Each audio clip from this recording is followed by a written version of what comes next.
আসসালামু আলাইকুম। প্রিয় দর্শক, এই বছরের মধ্যেই দেশে ফিরে আসার বিষয়ে যে ঘোষণা দিয়েছেন শেখ হাসিনা ভারতের অন্যতম প্রভাবশালী গণমাধ্যম এনডিটিভিকে দেওয়া সাক্ষাৎকারে, সেটি নিয়ে এখন আন্তর্জাতিক অঙ্গনেও মোটামুটি তোলপাড় সৃষ্টি হয়েছে। মার্কিন ভিত্তিক প্রভাবশালী গণমাধ্যম সিবিএস নিউজ থেকে শুরু করে গালফ নিউজ, রয়টার্সের মতন আন্তর্জাতিক বার্তা সংস্থা সহ বিশ্বের বিভিন্ন গণমাধ্যমে তার এই ঘোষণার বিষয়টি খুব গুরুত্বের সঙ্গে উঠে এসেছে। সে বিষয়ে পরে আসছি। প্রথমে একটু বলে নিই যে শুধু আন্তর্জাতিক গণমাধ্যম বা আন্তর্জাতিক অঙ্গনের নজরই এখন কেবল শেখ হাসিনার এই ঘোষণার প্রতি, তাই কেবল নয়, সম্ভবত আমাদের বর্তমান যে সরকার বিএনপি সরকারও সম্ভবত একটু নড়ে চড়ে বসতে শুরু করেছে। কেন শেখ হাসিনা এমন ঘোষণাটি দিলেন, কি হতে যাচ্ছে? শেখ হাসিনার এই ঘোষণার পরিপ্রেক্ষিতে সরাসরি সরকারের পক্ষ থেকে এখনো পর্যন্ত, আমি যখন এই ভিডিওটি রেকর্ড করছি সেই সময় পর্যন্ত সরকারের পক্ষ থেকে কেউ কোনো ধরনের প্রতিক্রিয়া বা মন্তব্য না জানালেও সরকার পক্ষের কেউ কেউ বা রাষ্ট্রপক্ষের কেউ কেউ এর মধ্যে যে মন্তব্য করেছেন সেটি আমরা কিভাবে বিশ্লেষণ করব। যেমন ধরুন, আন্তর্জাতিক অপরাধ ট্রাইব্যুনাল, যেই ট্রাইব্যুনালে শেখ হাসিনার মৃত্যুদণ্ড ঘোষিত হয়েছে, সেই ট্রাইব্যুনালের চিফ প্রসিকিউটর, তিনি তো রাষ্ট্রপক্ষের আইনজীবী, তাই না, প্রধান কৌশলী। চিফ প্রসিকিউটর আমিনুল ইসলাম গণমাধ্যমকে বলছেন যে ভারতের নয়াদিল্লি থেকে শেখ হাসিনার দেশে ফিরতে চাওয়ার ঘোষণা রাজনৈতিক স্টান্টবাজি ছাড়া আর কিছুই নয়। তার যদি সত্যিই সাহস থাকে তাহলে দেশে এসে জুলাই হত্যাযজ্ঞের বিচার মোকাবেলা করুক। প্রথম কথা হচ্ছে, শেখ হাসিনা কি বলেছেন যে তিনি দেশে ফিরে এসে বিচার ব্যবস্থার বা বিচারিক প্রক্রিয়ার মুখোমুখি হবেন না? তিনি দেশে ফিরে এলে তার কেউ কিছু করতে পারবেন না, এমন কোনো মন্তব্য তিনি করেননি। ধরে নিলাম শেখ হাসিনা রাজনৈতিক স্টান্টবাজি করছেন তার এই বক্তব্যের মধ্য দিয়ে, তিনি আসলে দেশে ফিরে আসতে চান না, তিনি ফাঁকা বুলি ছাড়ছেন, কিন্তু সেটা তো সরকারকে প্রমাণ করতে হবে। শেখ হাসিনা আরো অনেক আগে থেকেই তো ইঙ্গিত দিয়ে আসছেন বা বলছেন, বা ধরে নিলাম যে রাজনৈতিক স্টান্টবাজির মাধ্যমে বক্তব্য দিচ্ছেন যে তিনি যে কোনো সময় দেশে ফিরে আসবেন, খুব শিগগিরই দেশে ফিরে আসবেন। এই প্রথমবারের মতন তিনি একেবারে টাইম ফ্রেম বেঁধে দিলেন যে তিনি দেশে ফিরে আসতে চান, তাতে যাই হোক না কেন। তো সরকারের কি উচিত? তার এই বক্তব্যকে রাজনৈতিক স্টান্টবাজি হিসেবে প্রমাণ করতে গেলে সরকারের বলা উচিত, আমরা তো চাই যে শেখ হাসিনাকে দ্রুত ফিরিয়ে আনা হোক, তিনি যদি গণহত্যা করে থাকেন তার অবশ্যই বিচার হওয়া উচিত, আমরা অবশ্যই চাই, এবং সরকারকেও সেটি প্রমাণ করতে হবে সরকার আন্তরিক তার বিচার করার ক্ষেত্রে। তাহলে সরকার কি করতে হবে? তাকে ট্রাভেল পাসের ব্যবস্থা করে দিতে হবে, বলতে হবে যে আপনি তো চেয়েছেন, যেহেতু দেশে ফিরে আসতে চান, তার জন্য সব ধরনের ব্যবস্থা এই মাধ্যমে সরকার করে দিচ্ছে। আমরা তো এখনো পর্যন্ত সে ধরনের কোনো বক্তব্য পেলাম না। আমরা সে ধরনের প্রক্রিয়া শুরু না করে, সে ধরনের কাজ আন্তরিকতার সঙ্গে করার আশ্বাস না দিয়ে শুধু বলবো যে তিনি রাজনৈতিক স্টান্টবাজি করছেন, এটি কেমন কথা? আবার যেহেতু ইউনূস সরকার হোক বা বর্তমান বিএনপি সরকার হোক, সবসময় দাবি করে আসা হয়েছে যে ভারতের কাছেই বারবার অনুরোধ জানানো হয়েছে যে প্রত্যর্পণ চুক্তির মাধ্যমে তাকে ফিরিয়ে দেওয়া হোক, ভারত চুপ রয়েছে, ভারত কোনো অ্যান্সার করে না। তার কারণ প্রকারান্তরে ভারতের উপরেই দোষটি চাপিয়ে দেওয়ার চেষ্টা করা হয়েছে। এখন শেখ হাসিনা যেহেতু স্বেচ্ছায় ফিরে আসার ঘোষণা দিয়েছেন একেবারে টাইম ফ্রেম বেড়ে দিয়ে, সরকারের তো আর সেই সুযোগ থাকবে না ভারতের উপর দোষারোপ করার। আরও একটি যে ঘটনা ঘটলো এর মধ্য দিয়ে অনেক কিছু প্রকাশ পায়, সেটি আর খুব ভালো করে ব্যাখ্যা করতে চাই না। এমন একটি ফটো কার্ড সোশ্যাল মিডিয়ায় ছড়িয়ে পড়েছে, শুধু সোশ্যাল মিডিয়ায় নয়, সোশ্যাল মিডিয়ায় ছড়িয়ে পড়া আগে সরকারপন্থী কোনো কোনো মূলধারার গণমাধ্যমে এমন একটি ফটো কার্ড করা হয়েছে যেখানে বলা হচ্ছে তার এই বক্তব্য ফাঁকা বলি। কার রেফারেন্স দেওয়া হয়েছে?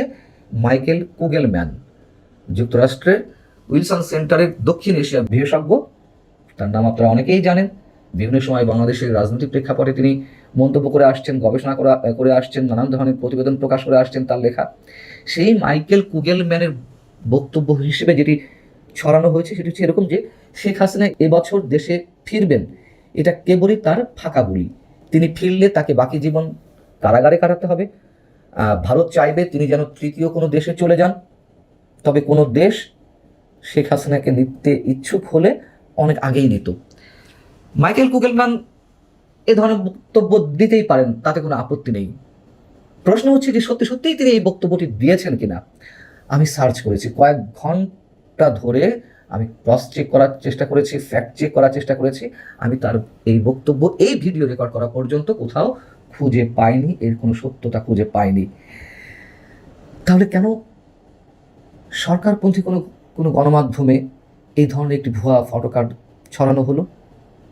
আমি আবারও বলছি, কেউ যদি মাইকেল কুগেলম্যানের এই বক্তব্য পেয়ে থাকেন, দয়া করে আমাকে পাঠাবেন, ইনবক্স করবেন, তাতে আমার উপকার হবে, আমার ভুলটি আমি শুধরে নেব। তবে আবারও বলি, আমার এই ভিডিও রেকর্ড করা পর্যন্ত মাইকেল কুগেলম্যানের এই ধরনের বক্তব্য প্রকৃত অর্থে কোথাও খুঁজে পাইনি। তাহলে কি আমরা ধরে নেব বিশেষ বিশেষ কোনো গোষ্ঠী আসলে নড়াচড়া শুরু করে দিয়েছে?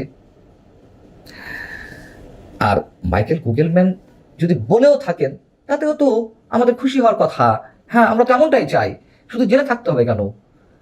শেখ হাসিনা গণহত্যা করে থাকলে তাকে তো ফাঁসি কাজটা ঝুলতে হবে। এবার আসি আন্তর্জাতিক গণমাধ্যমে এনডিটিভির ওই সাক্ষাৎকারকে কেন্দ্র করে শেখ হাসিনাকে ঘিরে কি ধরনের নিউজ হয়েছে।